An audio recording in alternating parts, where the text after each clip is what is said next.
PTI बल्ले के निशान पर इलेक्शन लड़ेगी या नहीं, इलेक्शन कमीशन ने फैसला सुना दिया है।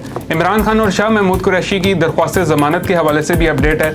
बुशरा बीबी के केसेस के हवाले से भी बात करेंगे। इसके अलावा नून लीग सिंध में जो है वो पीपल्स पार्टी के खिलाफ बड़ा सियासी इत्तेहाद बनाने जा रही है। इन तमाम तर तफसीलात पर बात करेंगे। अस्सलाम वालेकुम, उर्दू क्रॉनिकल के साथ मैं हूँ वफाक नज़ीर। पहले बात करेंगे पीटीआई बल्ले के निशान पर इलेक्शन लड़ सकेगी या नहीं। इस पर इलेक्शन कमीशन ने फैसला सुना दिया है। पीटीआई ने 20 रोज में इंट्रा पार्टी इलेक्शन ना करवाए तो बल्ले के निशान पर पीटीआई इलेक्शन नहीं लड़ सकेगी। इलेक्शन कमीशन ने इंट्रा पार्टी इंतखाबात से मुतल्लिक पीटीआई को 2 अगस्त को नोटिस जारी किया था। इलेक्शन कमीशन ने 13 सितंबर को फैसला महफूज किया था। फैसले में कहा गया है कि पीटीआई के इंट्रा पार्टी इलेक्शंस जो हुए थे वो शफाफ नहीं थे। इलेक्शन कमीशन ने पीटीआई को 20 रोज के अंदर इंट्रा पार्टी इलेक्शंस कराने का हुक्म दे दिया है, वरना उनका इंतखाबी निशान जो है वो नाअहल कर दिया जाएगा। इसके अलावा पीटीआई चेयरमैन की दरख्वास्त जमानत के हवाले से बात करेंगे। पीटीआई चेयरमैन इमरान खान की 3 और वाइस चेयरमैन शाह महमूद कुरैशी की 2 मुकदमात में जमानत की दरख्वास्तें तफ्तीशी अफसर की अदम दस्तयाबी के बायस समात 28 नवंबर तक मुलतवी कर दी गई है। प्रोसिक्यूटर ने दलाइल के लिए मोहलत मांगी, जिस पर खालिद यूसुफ एडवोकेट ने कहा कि अदालत ने गुज़िश्ता समात पर ऑर्डर जारी किया था, आज हर हाल में जो है वो फैसला हो जाएगा। प्रोसिक्यूटर ने कहा कि मुल्जिम को बुला लें, उसकी मौजूदगी में बहस हो जाएगी, तफ्तीशी भी छुट्टी पर है, तारीख दे दें।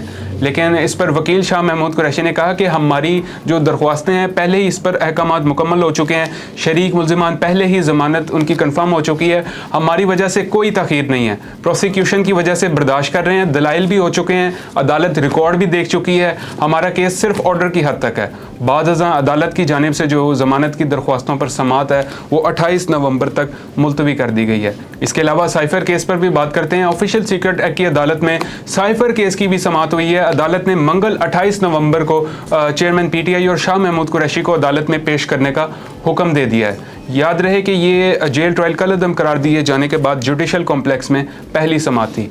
इसके अलावा बुशरा बीबी के हवाले से बात करते हैं। पीटीआई चेयरमैन की अहलिया बुशरा बीबी ने केसेस की तफसीलात और गिरफ्तारी से रोकने की जो दरख्वास्त थी उसको वापस ले ली है। केस की समात जब शुरू हुई तो बुशरा बीबी ने दरख्वास्त वापस ले ली, जिस पर अदालत ने दरख्वास्त को खारिज किया है। इसके अलावा सिंध में सियासी सूरत हाल पर बात करते हैं। मुस्लिम लीग नून पीपल्स पार्टी के खिलाफ बड़ा सियासी इत्तेहाद बनाने जा रही है। सिंध में इंतखाबी इत्तेहाद के लिए मुस्लिम लीग नून, MQM पाकिस्तान, GDA और JUI का मुश्तरका इजलास रवां हफ्ते होने का इम्कान है। चारों पार्टियों के मुश्तरका इजलास में इंतखाबी हिकमत अमली और सीट एडजस्टमेंट पर जो है वो गौर किया जाएगा। JUI और मुस्लिम लीग नून के वफूद के दरमियान सीट एडजस्टमेंट पर मुलाकात आज होगी। दोनों जमातें कराची समेत सिंध के दीगर शहरों में सीट एडजस्टमेंट पर जो है वो बात करेंगी। और 30 नवंबर को लाड़काना में जलसा भी किया जाएगा, जिसमें चारों जमातों के मरकजी रहनुमा शरीक होंगे। ये थी वो अभी तक की तमाम तर तफसीलात।